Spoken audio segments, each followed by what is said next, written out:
Hey everyone, and welcome to Chef AJ Live. I'm your host, Chef AJ, and this is where I introduce you to amazing people like you who are doing great things in the world that I think you should know about.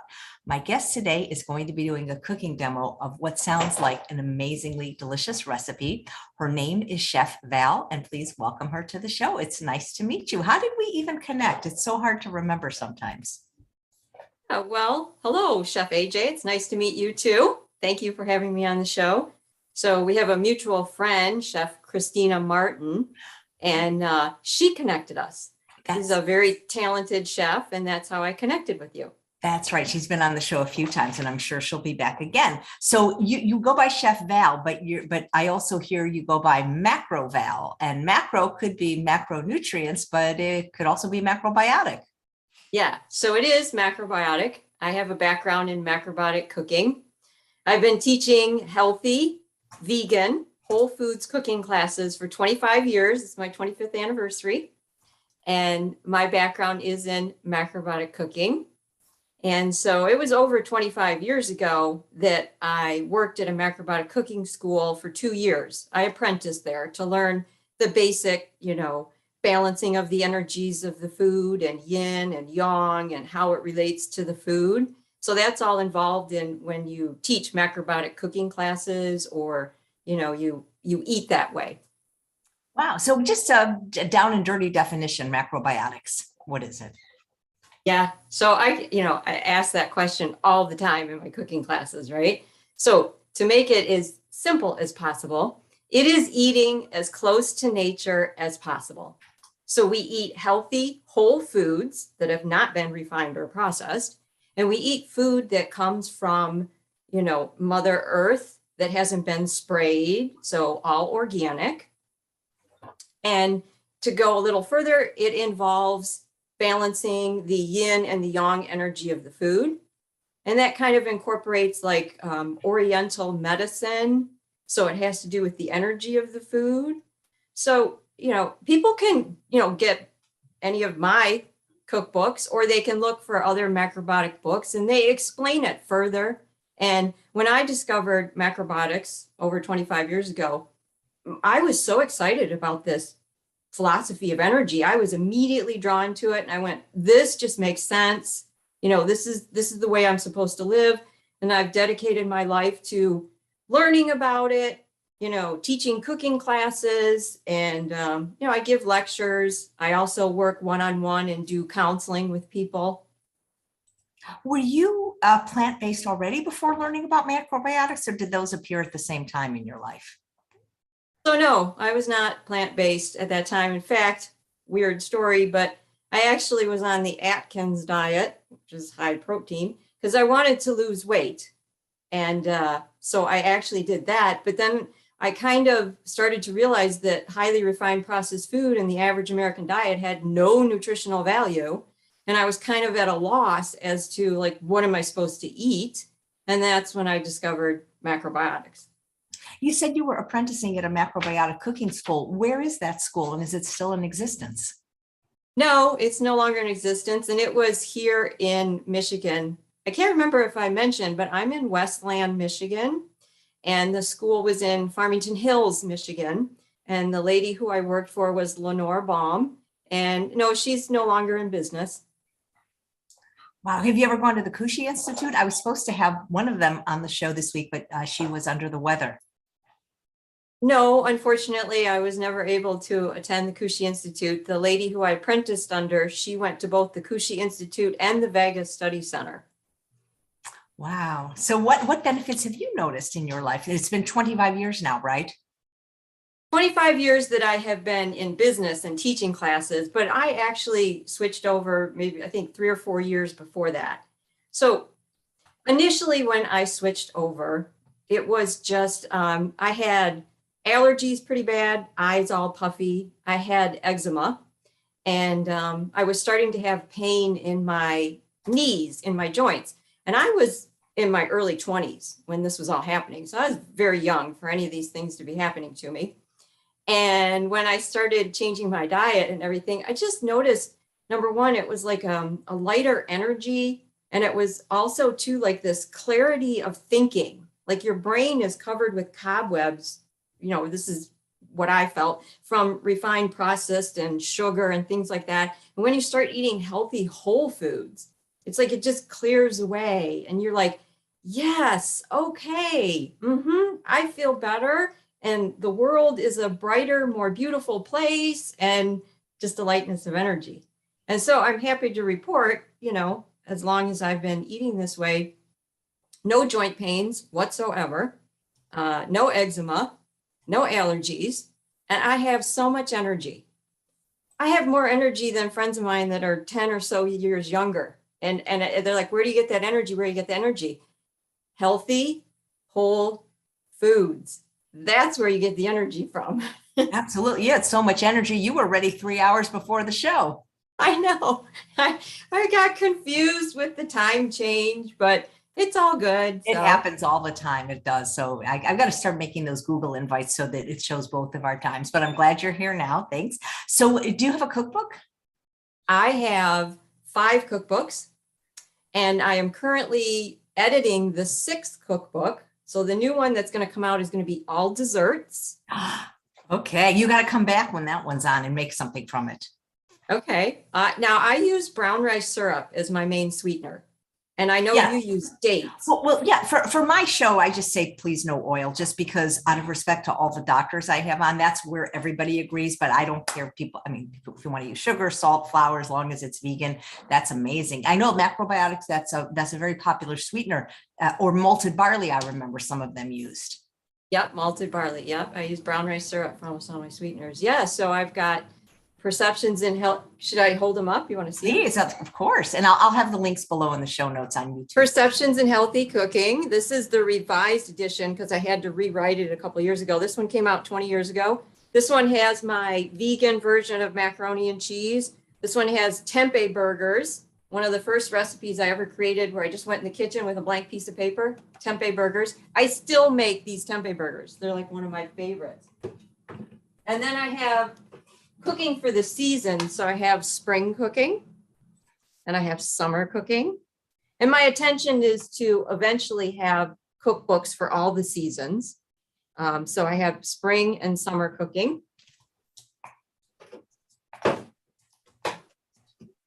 Do you know any of my friends who are macrobiotic chefs, Chef Eric Lechasseur or Senai Suzuki? No, unfortunately, I don't know. That's okay. They've been on. They're from Southern California. They've been on the show, and they're awesome. They love the macrobiotic. They've written some books too. Anyway, I guess you guys don't all know each other. No. And then this one was so much fun. Vegan cooking with kids. I volunteered at an after-school program, and I taught grade schoolers, middle schoolers, and high schoolers. And these are the recipes that I taught them. And let me tell you, these kids were not vegan. They were just kids in the local school. They were so excited about all the recipes. I can't think of a recipe I taught them they didn't like. Like in the young kids, they really liked the fruit thing. We did this cute little fruit things where we made animals. The middle schoolers, I did sweet potato fries, and I did rutabaga fries, turnip fries, and carrot fries. And the sweet potato fries were their favorite, of course. But their second favorite was rutabaga fries. And most of these kids had never had rutabaga.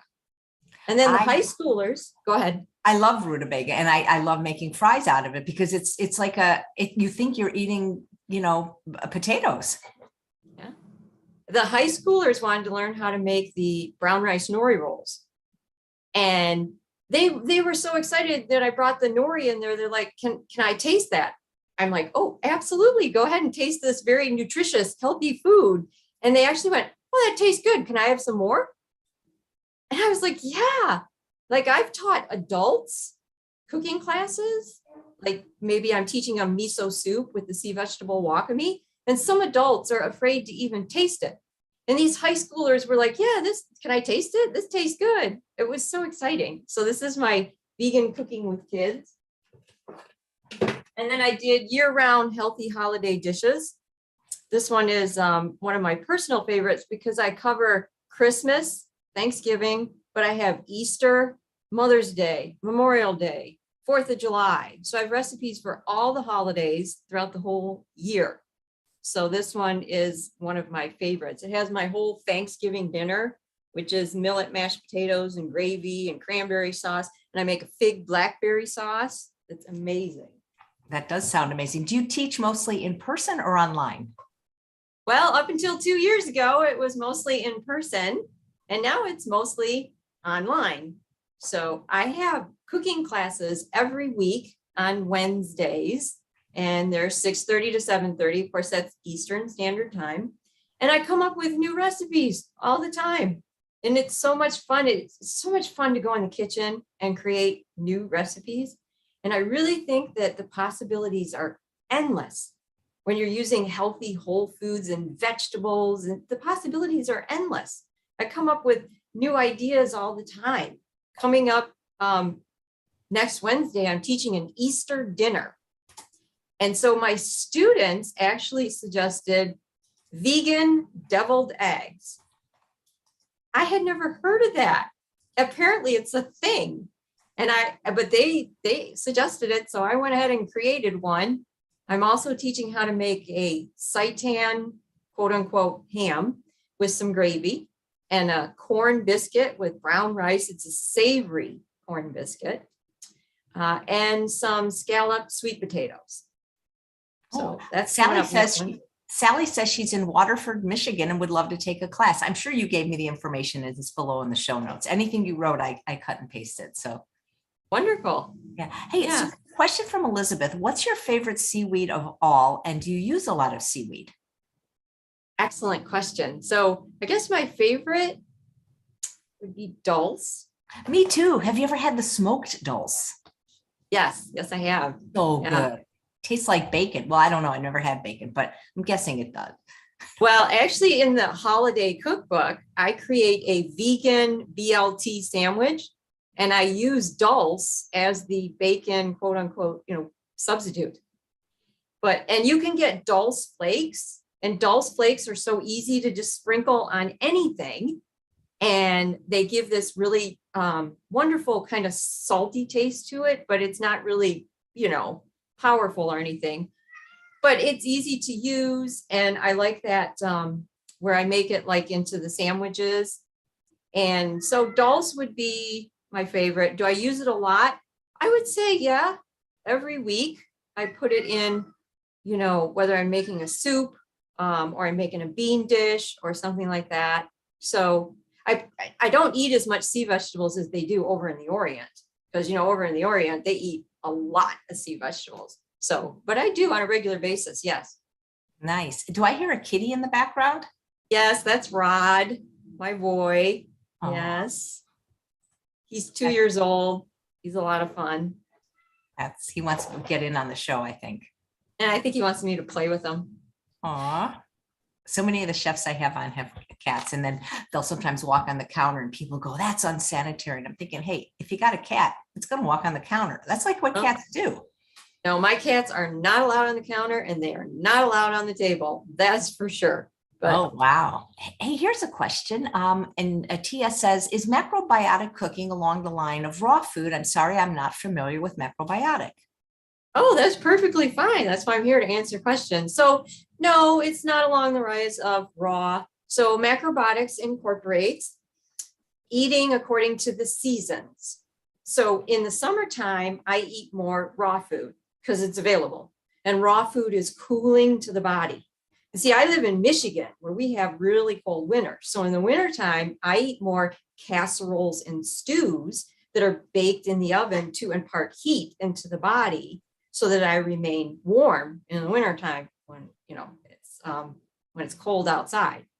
So no, we do have raw food in the macrobiotic diet. It's not that it's not all that way. It's eating according to the seasons, really. Right. Well, that makes sense. That was the one thing when I tried to be raw, I was just too cold, but some of them seem to do it successfully. So yeah, some of them do. Yeah, whatever works for you. I'm just happy when people don't eat animals, to be honest. So I love the questions. When I teach, you turn all virtual, and I tell all my students, hey, even though we're virtual, let's get the conversation going. Yeah, ask questions, put in input. That's what I like, audience participation, really. So do you know Jane Rosenborough? She's Yep. Roseborough, sorry. She says, happy to see the synergy between two favorite chefs, Chef AJ and Macroval. And she makes a point, Sherry, that there's a lot of grains eaten in macrobiotic. And I got a lot of flack. I've made a post yesterday on Instagram, and I guess when you post on Instagram and also post on Facebook, at least it does from my phone. They do it at the same time. And Instagram was fine, but on Facebook, a lot of people attacked me because it was white rice. And you think I'm like trying to kill people. I eat white rice. I love rice. I'm not afraid of the arsenic. I had Dr. McDougall on my show recently talking about how some of the vegetables that people eat actually have more arsenic than the said rice. And there's a test you can get from your doctor to see if you have high arsenic levels. So I'm not saying it's nothing, but you would think like that I was suggesting people eat like foie gras or something. That, oh my God, I eat white rice. Do you ever eat white rice? No, I don't eat white rice. It just has no nutritional value. But, as long as you're eating healthy whole foods, eating something like that occasionally, there's nothing wrong with it, but I just don't eat it. I don't eat white rice. I don't eat white sugar. I don't eat white flour. And of course, I don't eat any animal products. Yeah. Right. But sometimes, we're working with people that are not even eating any plants, and to say right away, well, you got to eat millet, and it's people need sometimes these baby steps to transition, especially with foods that they're familiar with that are easy to get when they're out. Certain restaurants, for example, you just can't get brown rice. That's unfortunate, but I don't want people to be afraid of rice in general. And you do use quite a few grains though in macrobiotic, right? Yeah, the diet is based in whole grains, and I tell people I eat whole grains 3 meals a day, 7 days a week for over 25 years. My diet is based around whole grains, and so many people are afraid of carbohydrates. It's like, no, you need complex carbohydrates, whole grains. That's why I have so much energy, because it gives you energy, long, sustainable energy to last throughout the day, because it digests slowly. So it releases like glucose very slowly. And by the way, hello, Jane. Yes, Jane is one of my regular students. She's been coming to my classes for many, many years. She's a very sweet, wonderful lady, and I'm so glad that she's tuned in watching. And she says, could you give us spring season? I'm not sure what that means. Okay, yeah. So as I mentioned, cooking for the different seasons. Now, I teach about cooking for the different seasons, and it's based on the 5 transformations of energy. So Oriental medicine is based in this. So also if you do Kung Fu or acupuncture or stuff like that, it's based on the 5 transformations of energy. And so springtime, the dish I'm going to demonstrate today is definitely a spring dish, because we feed and nurture the liver and the gallbladder at this time of year. So for instance, the recipe today, I'm featuring turnip. And turnip is a natural vegetable that helps cleanse your liver. And so that's what she's talking about, eating the food according to the season. Now, if anybody's interested in this, I am doing a healthy seasonal cooking webinar on Saturday, April 23rd. And it's 4.5 hours from 10 a.m. until 2:30 p.m. Again, that's Eastern Standard Time. I am going to cook recipes specifically for springtime. And I am cooking with another chef, Chef Michelle Williams, who's in California, who, by the way, she's booked to be on your show in July. And she's a sweetheart. She's a young girl, and she's such a wonderful energy. So her and I are going to teach this webinar, and we're going to teach you more about the 5 transformations in spring season and the organs and the flavors and the foods that are associated with it. And we have a special guest, Carrie Loeb, and Carrie Loeb specializes in a specific type of self-massage called do-in. And he's going to teach his techniques, again, to nurture your liver and your gallbladder. So that's my healthy seasonal cooking webinar spring, and that's on the 23rd. And you can sign up macroval.com. And then my intention is to have a summer one and a fall one. So throughout the whole year, so we can teach people how to eat according to the seasons. And then you feed and nurture all the organs in your body with the food that you're eating. That sounds wonderful. It's fun to cook with other chefs. I love that. I saw your, was it last week or something, when you were going and having dinner every single week and you were cooking, and you went and you cooked with a friend in a kitchen. And it was so much fun to see the two of you like talking back and forth with your friend. I sorry, I don't know her name, but I she's think it was somebody. Shada. Yeah. That was fun to see the two of you like cooking together. It's so fun to cook with other people. It is. Nice. So you want to get into the recipe? Sure. All right. Yeah. Sounds good. So during the demonstration, when I am showing, I like to move the camera and try and do a close up on the cutting board too. And then I can move it to the stove and then people can see what's going on.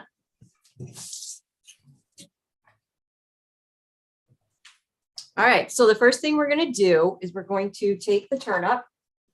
Here's our beautiful turnip. Turnip is the one that's purple on the top, white on the bottom. And in fact, if you're lucky enough to find it in the store like this, you can get the greens and the root vegetable together. So we're actually going to use the greens and the root part of it together in the recipe today. So let's get here close to the cutting board so everybody can see what I'm doing. All right, so here's our cutting board. And this is a cutting technique that I like to teach all my students, and many of them say they really appreciate it. Whenever I'm going to cut a vegetable, I put water on my cutting board. This fills in the pores of the wood so the wood doesn't absorb the color and the odor of the vegetable I'm chopping. So my cutting board never ends up smelling like onions or garlic. It never turns orange from chopping sweet potatoes because I always just remember to have a wet cutting surface. So for the turnip, we're going to cut off this end and we're going to cut off this end. So we're going to cut off the two ends of the turnip like so. Get rid of those because they're not palatable in the recipe. Then we're going to cut the turnip in half. All right. And then you want to chop the vegetable with flat side down. See how it's much nicer to cut than if it was wobbly like this. So we're going to cut the turnip in some matchstick size pieces, or what would be like long rectangle logs, kind of a pretty cut, so that when we eventually serve this, you'll see the pretty pieces of the turnip in there. Now, turnip is in the cabbage family. They've done a lot of studying about vegetables in the cabbage family to show that they have anti-cancer properties. Turnip is also high in vitamin C, contains calcium, contains potassium, and turnip has the natural ability to help cleanse phlegm out of your system when you consume it. So that's another thing that happens in the springtime. We go from eating heavy, more dense foods in the winter to lighter, more refreshing foods. So your body goes through a natural cleansing process anyways to begin with. So a lot of the foods that we eat in the springtime help the body with that cleansing process.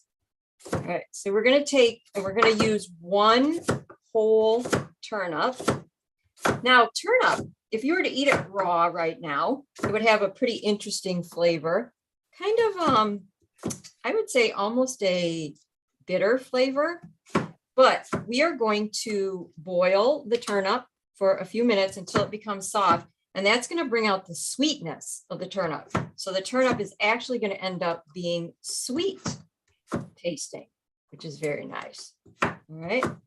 So we're cutting the turnip in these log-like pieces.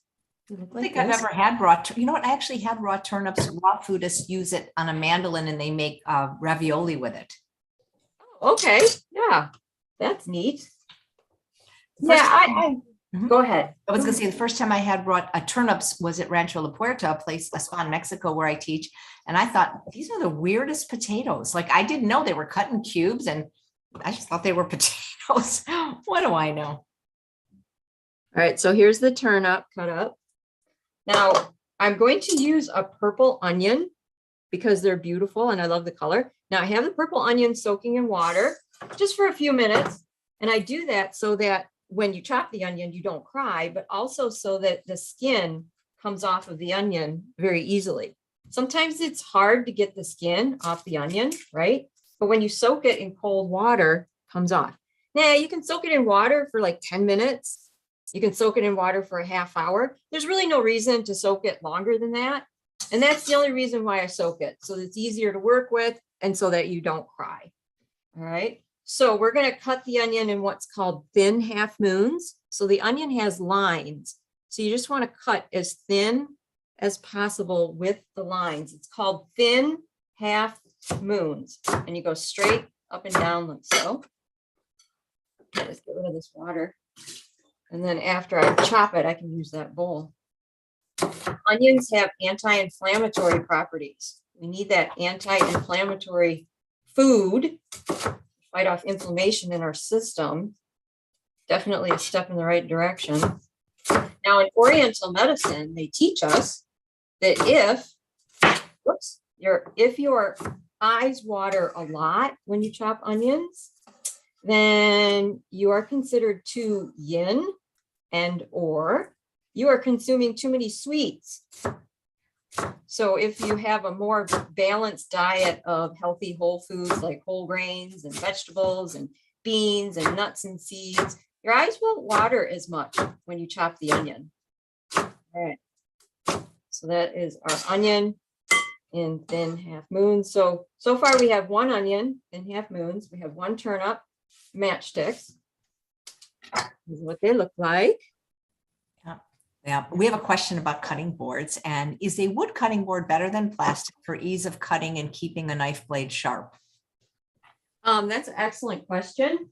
I'm going to move the camera over to the stove. I don't have scientific evidence as to whether or not it's better to keep the knife sharp. I just prefer the wood cutting board because it's all natural. You know, plastic is, well, it's not natural. It's a petroleum and everything. So I always go with the most natural thing, which is wood. And I've had my wooden cutting boards for a long, long time. If you take care of them, again, every time you chop, put some water on it, your cutting boards will last like forever, the wooden ones. Now, I do know they did some research. I heard that they tested the cutting boards of a wooden one or a plastic one to see if there was bacteria. But again, that was for the average American diet where you're using, animal products. And they actually showed that the wooden one had less bacteria than the plastic one. I do remember that. All right, so over here on the stove, what I have here is I have 4 cups of water in a pot and I have them water boiling. So this is a cooking technique called boiled vegetables. I'm going to put the turnips in there, just like that. And we're just going to let the turnips boil for, about 5 minutes. We're going to check it with a fork. Make sure it's fork tender before we remove it. This type of boiling vegetables is actually a springtime cooking technique because it's a lighter energy where you're boiling the vegetables and it doesn't take as long to cook as if you were roasting them in the oven. Now over here, let's turn our saute pan on a medium heat. And I'm going to go ahead and put the onions in there. And we're going to saute the onions with a little bit of water. Okay, so you just put a little water in there to cover the bottom of the pan. And you let the onions hang out as they heat up. They're going to start to lightly sizzle, right? And then just keep an eye on it. The onions will start to cook and their beautiful natural juices will come out. Now, if any time that you're sauteing the onions, you see that the pan starts to become dry, just add a little more water. That's all there is to it. This is water sauteing. It's very easy, very simple to do. We got just a little bit of water in there like that. All right, so that's the onions. Now we're going to let these 2 things hang out here. Now you can get ready, like prep ahead of time. When those turnips come out, I've got a measuring cup and I've got a strainer and I've got this scooper. So when they're ready, I'm going to scoop them out and put them in here and drain them. So I just got a measuring cup with a strainer and this I'm going to scoop out once they're done. Now, these boiled vegetables, oh my God, I love these. I make these every week for my regular customers. I have customers that buy food from me. Sweet potatoes, turnips, Brussels sprouts taste really good in this application here. and you just cook them until they're soft, and then you remove them from the water and then save that water. We're going to use that water in the recipe, but you can also use that water as a soup stock, or I just drink it. I make boiled vegetables and then I drink the water because it's full of electrolytes, the vitamins and the minerals that you've cooked it in, that water and everything. I just drink it. And if you do sweet potatoes and carrots, it's going to create a natural sweet flavor for this tea. It's like a vegetable tea. It's very delicious. I drink it all the time. Wow, that's so cool that you make food for people. That's wonderful. All right, so we're back to the cutting board now.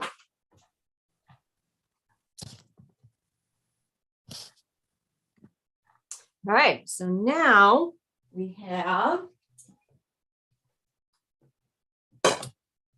fennel. I heard you say one time that you love fennel. I do, because it tastes like licorice or reminiscent of licorice. Yeah. So if people watching have never bought it in a store, this is what it looks like.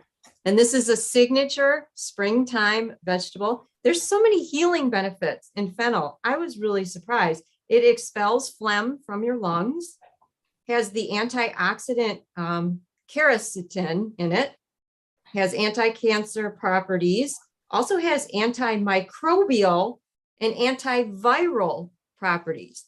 I was like, wow, this cute little fennel bulb, and it's so delicious. It has all those health benefits. I thought that was wonderful. And yeah, so it has this incredible flavor. It kind of tastes like licorice, but once you cook it, again, it brings out the natural sweetness of it. It tastes very flavorful. So here's how we're going to work with it. Of course, you bring it home from the grocery store and you wash it, but then you cut the bulb from the ferns, all right? Now, I have used these before. I've chopped them up into really small pieces, and I usually put them in soup. They add that nice fennel taste to the soup, but you could also put this in the pot, like the boiling water that I'm demonstrating over there, and you could make like a fennel tea with the top part of it, and that would be very delicious too. All right, so we're going to chop the fennel. It already smells like licorice. It's wonderful. Growing up as a kid, my grandmother would get that black licorice gum. Can't remember the name of it. Like clove, or no, maybe I know what you're talking about though. There was two of them. There was one that was clove and one that was black licorice. Was it blackjack? Maybe I think that's what it was called. I'll Google it, but I think that's what it was called. Yeah, and I remember my grandmother would have that gum. She liked it. I liked it too. I love black licorice. So this is what it looks on the inside. It's pretty cool. So we're going to use half of your bulb. Save the other half to use in the next recipe you're going to do. Now this is the core. Now you can't really eat the core. It's too hard. So I'm going to kind of cut the core out like so. Do you drink the water from your vegetables? Because I do. I love it.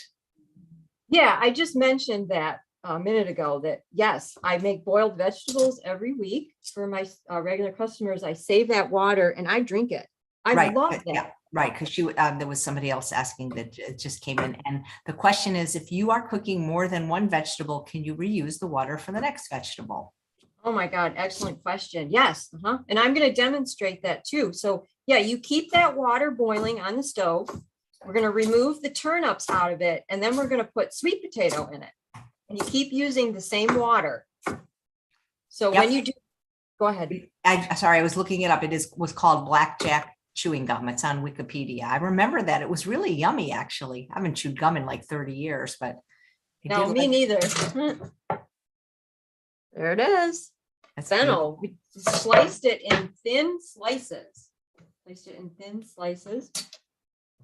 All right. We'll just put it in a bowl.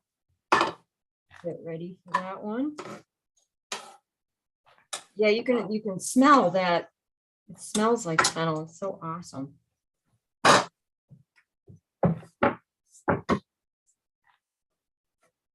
What is your typical breakfast, Val? What is my typical breakfast? I eat soup for breakfast. I love savory breakfasts. I love it. Yep, I eat soup for breakfast all the time. And I know it sounds foreign, And when I start working with someone or they come to my cooking classes, I tell them, well, just start doing it. You'll get used to it. You know, I have many soup recipes. In fact, on my website right now, I have my spring miso soup recipe. I have a recipe of the month on the website every month, and it's spring miso soup this month. Most of the time I have a cream soup. In fact, because I accidentally thought that we were earlier in that 3-hour period, although it didn't take 3 hours, I made a cream of mushroom soup. So I love having like a cream of mushroom soup. Cream of asparagus, my favorite. I have cream of asparagus in the spring cookbook. Yeah, that's my favorite, cream of asparagus. But the cream soup has rolled oats in it. So I'm getting my whole grain and then I can put my vegetables in it. All right, let's see what's going on the stove. Have you ever been on the macrobiotic cruise? No, I have not. All right, here we go. So check those turnips, but all right, here's our onions. Now it's getting a little dry in the pan, so I'm going to add just a little bit more water. Let's check the turnip. Do macrobiotics allow for the use of balsamic vinegar? They do. I am not a fan of the flavor of balsamic vinegar. I just don't like the flavor of it. So we're going to use in the recipe brown rice vinegar, which is a sweet, pungent vinegar. I actually prefer this one. So, you know, when I teach in my cooking classes, I tell my students too, what's so great about all these recipes is you learn the techniques, like how to make boiled vegetables, how to saute the onions, and then you make the recipe for yourself at home. If you like balsamic vinegar, you could put it in here. You know, I tell my students all the time, be creative, be innovative. Yes, follow the basic recipe, but add maybe some seasonings, maybe some flavors that you like to the recipe. And it makes it just more pleasing to, you know, the person who's cooking it. All right, so this is hanging out here. So I want the onions to be a little more done. Whoops, you can't see the food, sorry. I want the onions to be a little softer. They're getting there. They're getting beautiful and soft. And the turnip, I just checked with a fork. It is not done. So we just need a couple more minutes hanging out there. So we can do the dandelion greens because the dandelion greens are only going to take a minute. So these are beautiful dandelion greens, organic, that I bought from the store. No, they are not a weed. They are a fantastic, healthy, wonderful, nutrient food. They are one of the signature foods for springtime because, again, they actually cleanse your gallbladder and your liver. So to work with the dandelion greens, what I do is I basically, if I'm going to put them in a dish, I use the green part mostly.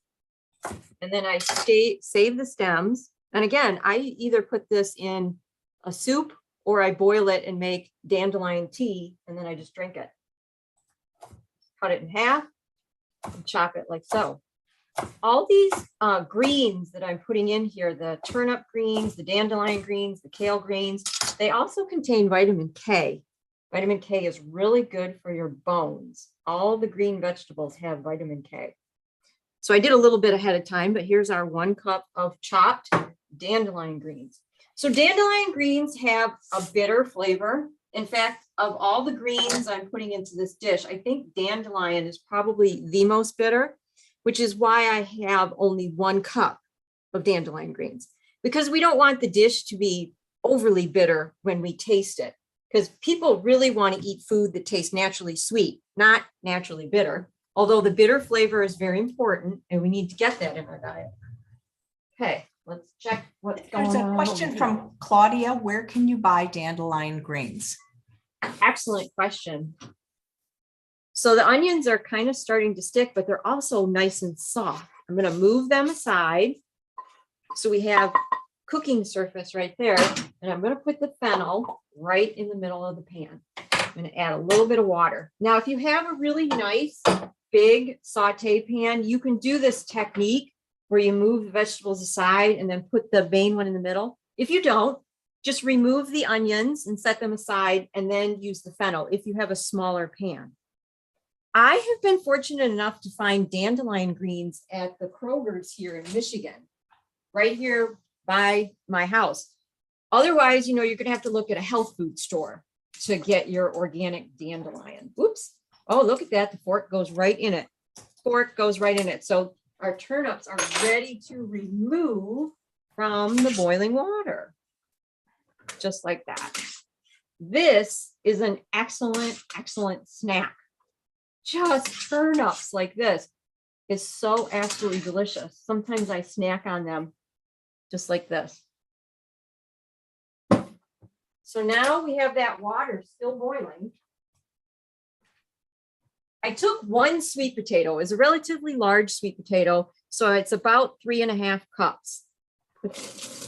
And so when you're following along in the recipe, you might have to use 2 small ones. That's why I put on the recipe 3.5 cups, approximate 3.5 cups.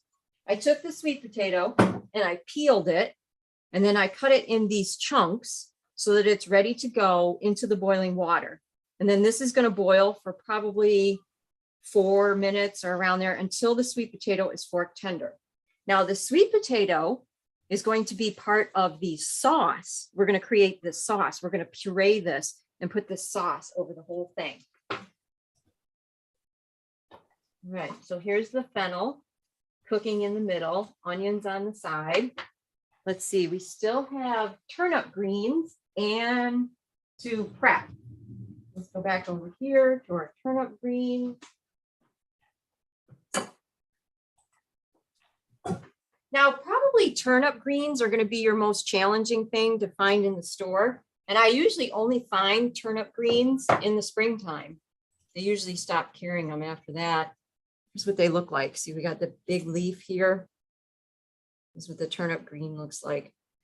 Turnip greens are, I would say they're more bitter than kale, but they're not as bitter as the dandelion greens. And we're going to cut the turnip greens very similar to the dandelion, where I like to use mostly leafy part, and then this part I'll use for soup stock or something else. And then I just chop it into small pieces like so. So we have 1 cup of dandelion greens. We have 2 cups of turnip. And then we have 4 cups of kale. Now I went ahead and chopped the kale ahead of time. You pretty much just chop it the same way as these other ones. So you can see we have 1 cup, 2 cup, 4 cup, because I think the dandelion green is the most bitter, and then the turnip, and I think the kale has the least bitterness. So again, we're creating a dish that we don't want to be overly bitter. And the sauteed onions and the sauteed fennel and the sweet potato sauce we're going to create, that's going to be our natural sweet flavor that's going to go with this. So it won't really be very bitter. It'll just be slightly bitter with all our greens. All right. So can I tell you about one of my best success stories? Please, I'd love to hear it. All right. We're just going to hang out and, oh, so we need a little bit more water. That water dried up a bit. Okay, so I also do counseling where I help people, and I have cooked for people that have lung cancer, breast cancer. And so changing your diet to healthy whole foods can help the body heal.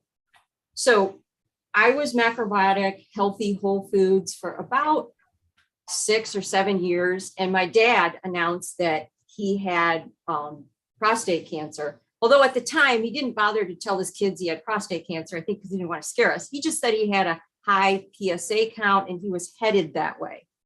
And I said to both my mom and my dad, well, if you want, I will help you. Because up until that point, they just had started to see my ingredients and they're like, okay, our daughter's eating sea vegetables. This is really weird, right? What are you doing? But anyways, so I said, I'll help you. So I went out to my parents' house quite often and I taught my mom and dad brown rice, millet, miso soup, how to cook vegetables just like this. And they changed their diet. Now, my dad's doctor at the time said, well, you can do that, but it won't help. My dad did not have any medical intervention. He didn't do anything except eat healthy whole foods and change his diet, and he overcame prostate cancer. So, yeah. Incredible. And then 2 years ago, my dad was suffering with Meniere's disease. Meniere's disease is a disease of the inner ear. You had fluid buildup, and he's been having hearing loss for many, many years. That's part of Meniere's disease, but we think it was triggered and got worse because he fell and he hit his head. So anyways, Meniere's disease, I wasn't that familiar with it. I did a lot of research, and I found out that, you know, he had to go on. I put him on such a strict diet. The first week, all he was eating was millet and vegetables. That's all you can eat, millet and vegetables, nothing else. But he was getting these dizzy spells. When you have Meniere's disease, you just all of a sudden get a dizzy spell. You don't know it's coming, and you lose your equilibrium. And he had a couple falls where he fell. And I said, well, yeah, you know, do you want me to help you again? He said, yes. And because he saw the evidence of what happened with the prostate cancer, he jumped aboard the bandwagon. And that was about 2 years ago. Now he hasn't had a dizzy spell in a year. Completely changed. No dizzy spells anymore. And again, I started him for 1 week, very, very limited. But then we started to add one food back, and we started to work and see what was going on with him. And happy to report 1 year, no dizzy spells. So that's my best success story. Basically. That's amazing. Mm-hmm. All right, let's see here. We got sweet potatoes. Let's check them.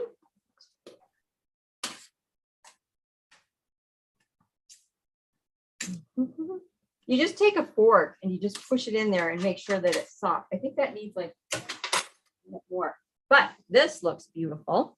All right, let's see here. All right, so most of the water is gone. We're actually going to add, I'm going to add a little bit so I don't overcook the vegetables, but we're going to add some of that water from the boiling pot when we start piling everything up here. Let me get the stuff we need. Okay, we've got the greens. Now I have 4 ounces of mushrooms. You can use your favorite type of mushroom. This is a combination of white button mushroom and baby Bella mushroom. And that's 4 ounces right there. I need to put that in a bowl just for the time being, so I can use this again for the sweet potatoes. The sweet potatoes are done now. So we're just going to take those out of there, like so.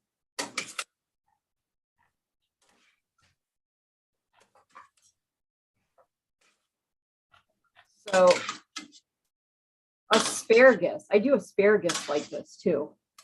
Putting it in the pot. Asparagus doesn't take long, but you can use that. Okay, so now we need some of that beautiful hot water for our dish. I believe it's 2/3 of a cup. Yep, 2/3 of a cup.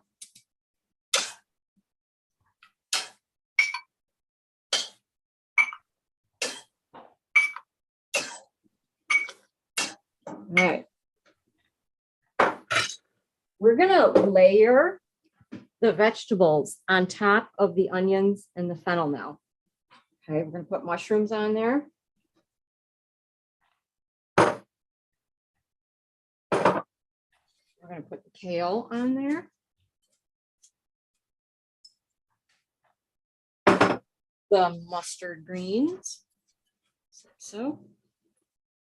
And last but not least, the dandelion greens. I know we're supposed to put black garlic in here too, but I want to get this cooking, and then I'll show you the black garlic, and I'll go over the black garlic with you. Now, a few years ago, somebody who lived down south told me this cooking tip. When you cook greens, whether it's kale or dandelion or whatever, they're bitter. If you add vinegar, it kind of dissipates the bitterness. So the bitter greens are not so bitter. The vinegar somehow acts with it. So down south, they always cook their greens with vinegar. So that was 2 tablespoons of brown rice vinegar. But you could use, you know, whatever your favorite vinegar is. But whenever you cook greens, cook it with vinegar. And then we're going to put that 2/3 a cup of water, put a lid on it. So that water is going to steam the greens, right? So you just let this go for have 5 to 7 minutes, something like that, until the greens are steamed. All right, let me talk about black garlic. Got a question, if you don't mind, from Catherine. Yeah. What is the difference between turnips and rutabaga? And could rutabaga be prepared the same way as turnips? Yeah, that's a great question. I love rutabaga. Rutabaga and turnip are very interchangeable in recipes. They are both in the cabbage family, and so they have a similar flavor. I always recommend, if you're gonna go with rutabaga, please get organic rutabaga, because they're just so much sweeter and so much more delicious. The organic ones are actually smaller. Usually the conventional ones are like this big, covered in wax. Organic ones are like this. So the flavor is concentrated and the sweetness is too. So they are interchangeable. The difference is a turnip is purple and white. A rutabaga is purple and like a yellowish color. But they're very similar, interchangeable. Yeah. They're both good. There's a question from Sonia. Do you think your diet could help vertigo, and exactly what would you do? Yes, I absolutely think it would help vertigo. And it's hard to give information how to help someone when I don't have an in-depth information from them about what's going on. Because when I work with someone, I go into everything, like their past, what are the things they're dealing with, so I need to have a lot of information in order to help them. I mean, as a general, vertigo would be similar to Meniere's disease in that you get dizzy and everything. And so my advice would be to go on a very restrictive diet for like a week, and then start adding little things back in to try and figure it out. But I definitely think changing your diet and eating healthy can help in any condition that people are suffering with. Couldn't hurt to try. No. Okay, so black garlic. I love black garlic. If you haven't had it yet, you have to have it. It is garlic that they cook at a really low temperature for many, many days. They've actually been eating black garlic for 5,000 years. When I did research on it, I was like, wow, I didn't know it existed until a couple of years ago. Here's what it looks like. So when they cook the garlic at a really low temperature for many, many days, it changes and it becomes black. The flavor changes too, because we know that garlic is pungent, but once it cooks for many, many days at a low temperature, it becomes sweet. And it also is very soft. It's like soft like a gummy, okay? It like soft like a gummy becomes sweet. So when I discovered black garlic, as I love that, how am I gonna get that? Well, it's kind of expensive to buy. So a couple of years ago, I got this, and you can just search for this online, but this is a machine that will make the black garlic for you. You put all your garlic cloves in the basket, you put it in the machine, you close it, you turn it on, and then you hit the garlic, and this cooks for 7 days, anywhere from like 60 to 80 degrees for 7 days. And it turns garlic into black garlic. Like I said, this is just the one that I got, but there's many different ones out there. I don't get any kickback from recommending their product. It's just, this is a way that you can make black garlic at your home, and then you have it on hand and you can eat it. I don't know about you, but I can't eat a raw clove of garlic. I mean, I know garlic is good for you, and I put it in many of my recipes, but to just take a raw clove, that's pretty hard. Where this, you can eat these. You can just eat them like candy. They're so delicious. Now, health benefits. So the health benefits that garlic, antibacterial, antiviral, all these really strong antibiotic. I always take, if I ever have anything wrong with me, I'm going to take garlic before I'm going to take a prescription antibiotic.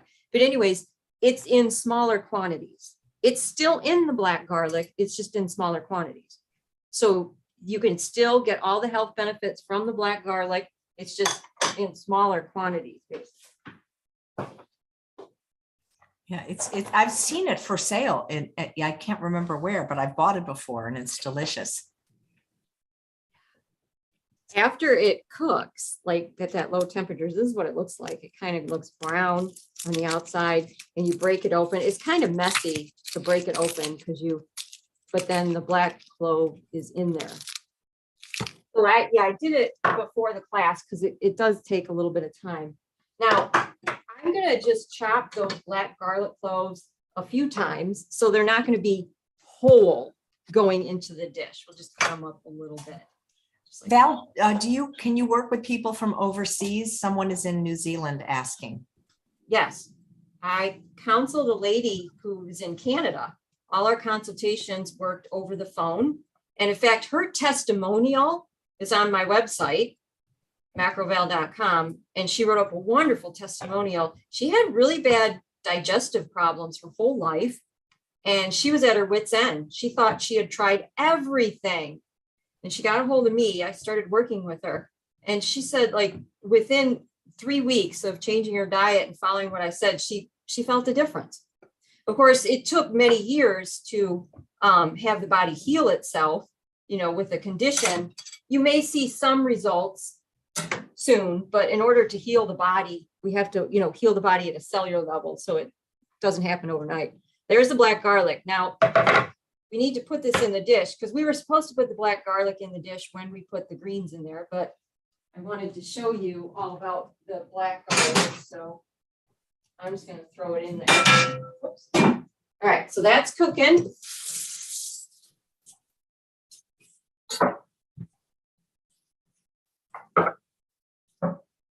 Now, if everybody watching enjoys cooking videos and learning things about cooking, which I assume they do, I have a YouTube channel and I post videos on there quite often. And I have a Patreon group. Patreon is an extension of YouTube. And for a very, very small fee, you join the Patreon group and then you get exclusive videos. I have recipes where I do what I'm doing right here, demonstrate recipes, teach people recipes.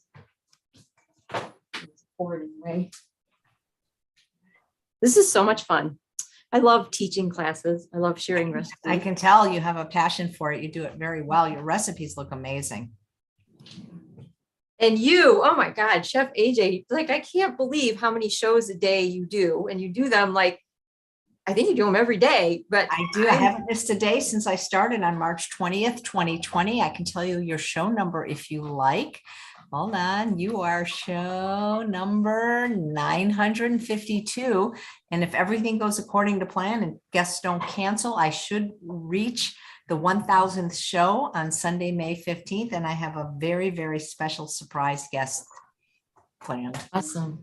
I like watching when you have the McDougalls on. Me too. Those are marathons. He likes to come on for 3.5 hours. Those are such a treat. They're every other Monday now for the time being. Thank you for your kind comment. Yeah, what happens is I'm like on the computer. I'm like, I pull it up. I'm like, okay, well, I got to go grocery shopping. I got to go to the bank. Well, wait a minute. This is so interesting. Well, wait a minute. This is so interesting. And then I love the way he says, so-and-so, I have this condition. I have this condition. And he goes, it's the food you're eating. I'm like, absolutely. It's the food you're eating. I love how he puts it so plain and simple. It's the food you're eating.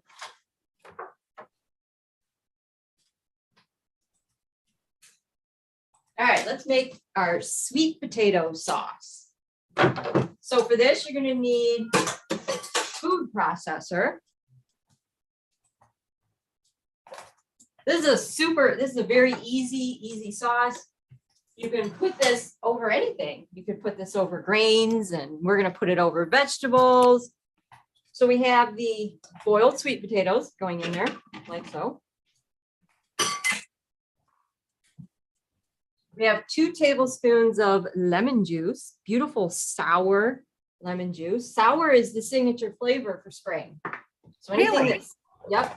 Because I've always liked Meyer lemons better because they were a little sweeter. I didn't know that about sour lemons. Well, I think they still have a sourness to them being lemons, but they're kind of like a sweet sour thing. But yep, sour is the signature flavor for spring. And then we have 1 tablespoon of some mellow miso. So when I make my miso soup, I usually use the dark miso, which has been fermented for 2 years. The mellow miso is like a white miso, so it hasn't been fermented as long. And You can also get a chickpea miso if you can't eat soy, because these are made from soybeans, but you could get a chickpea miso. Chickpea miso is the same color as this, like a lighter colored miso. And for people who don't know, miso is, oh, I think we need water in here too. We need some of that delicious vegetable water. How much do we need? Sorry, 3/4 of a cup. 3/4 of a cup.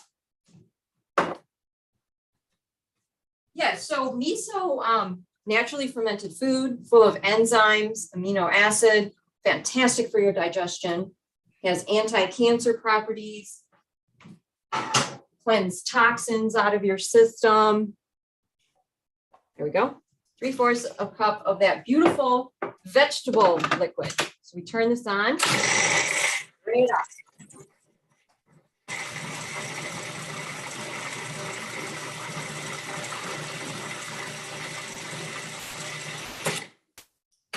You know, it's kind of interesting when you watch the live feed and everything. Whenever someone turns on the blender or the food processor, the sound goes like completely like void. So you don't hear that machine. It just is nothingness.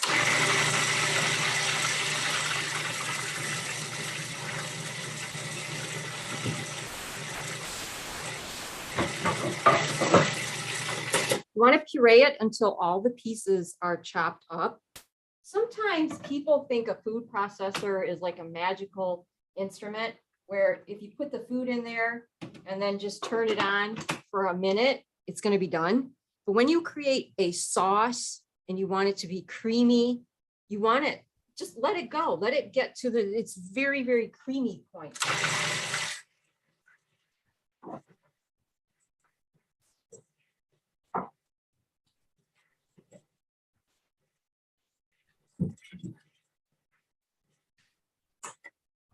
I think that is our beautiful creamy point. Where do you get the miso, Val? Because Jerry says she Googled it and on Amazon it was $96 with free shipping. What? That's just not right.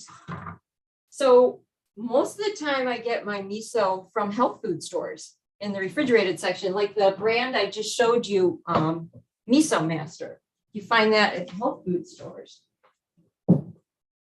And I would definitely not pay that amount of money for it. I would keep searching to find something that's a little better price point, definitely.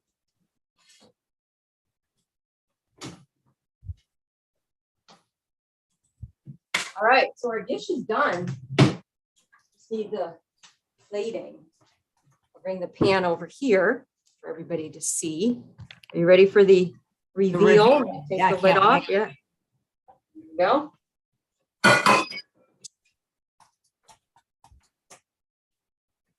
We got the turnips. Put the turnips in there like so. And then we mix it all together. Yum, yum, yum, yum, yum. Very colorful, very spring.